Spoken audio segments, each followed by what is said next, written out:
खोटे नाटे आंदोलन बसवायची आणि धनगर आणि मराठ्यांचा वाद लावायचा, भांडणं लावायची. ते छगन भुजबळने जर आता कमी केलं पाहिजे, कारण ते आता शेवटी संविधानाच्या पदावर बसलाय. किती शाळा करतो, किती आरड्या करतो, मी नाही त्याच्यात दाखवतो आणि मीडियात बोलतो, ते मयच लोक आहेत. पडा उघडा तू. हे बघा, चोरी झाकतच नाही. किती चोरी करायला गेले ते, अरे 2-4 पडलेले इकडून तिकडून घेत आहे बसत आहे. आमचे वाघ उपोषणाला बसले आहेत. आमचे वाघ आता रस्त्यावर उतरणार आहेत. आंदोलन अन्याय झाला तर अशाच पद्धतीने सुरू राहील असं भुजबळ म्हणतात. मग ते काय करणार आहे तेच सांगतो ना मी. काही लोक लिहितात फेसबुकला, सोशल मीडियाला, संविधानाचं आंदोलन वडीवद्रीत पहा, अमक्याचं आंदोलन पहा. बघा वाघ रस्त्यावर उतरायला लागलाय. तू झोप घरात पांढऱ्या मिशा करून आणि लोकात लाव मारामाऱ्या. तो 100% दंगल करीणारे मराठ्यात आणि धनगरात, हे त्याचं कामच आहे. धनगर बांधवांनाच माझी विनंती, तुमच्या नेत्यालाच जरा समजून सांगा, तुमचं आरक्षण तुम्ही मागा, याच्या नादी लागू नका. विनाकारण हे चिघळीणारे हे चिघळू देऊ नका.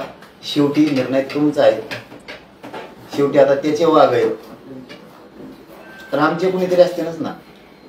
शेवटी जर त्याला तशी भाषा वापरायची असली, आमचे वाघ आहेत रस्त्यावर उतरणार आहेत, तो हे वाघ रस्त्यावर उतरायचे तर तुला हे सगळ्या महाराष्ट्राला माहिती आहे, तू दंगल घडून आणणार आहे. त्याला दोषी जबाबदार मुख्यमंत्र्याला, गृहमंत्र्याला सांगतो हे छगन भुजबळ जातीवाद केळ निर्माण करायला. तो वाघ रस्त्यावर येऊन नुसत्या मराठ्याला त्रास होऊन मग सांगतो तुला. त्याला काय बोलावं हे कळत नाही, तो सारखं काहीतरी बोलत राहतो. तुला काय कळत आहे? तुला काय कळत आहे?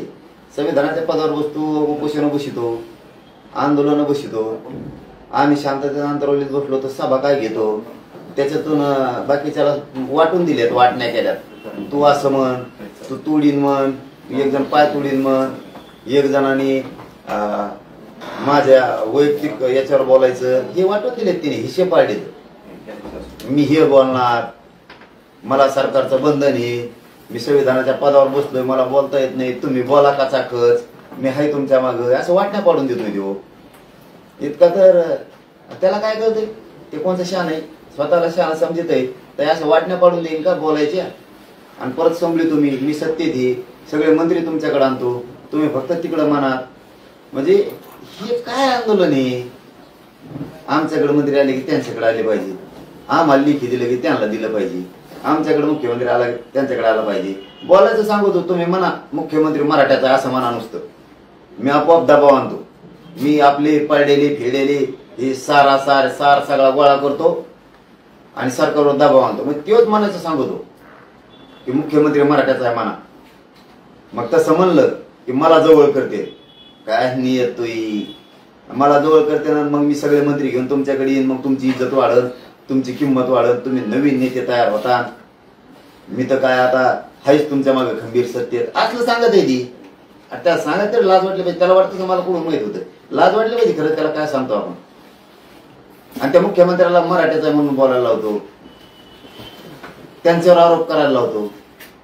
परत तो सुद्धा देवेंद्र फडणवीसांवरती आरोप करतो.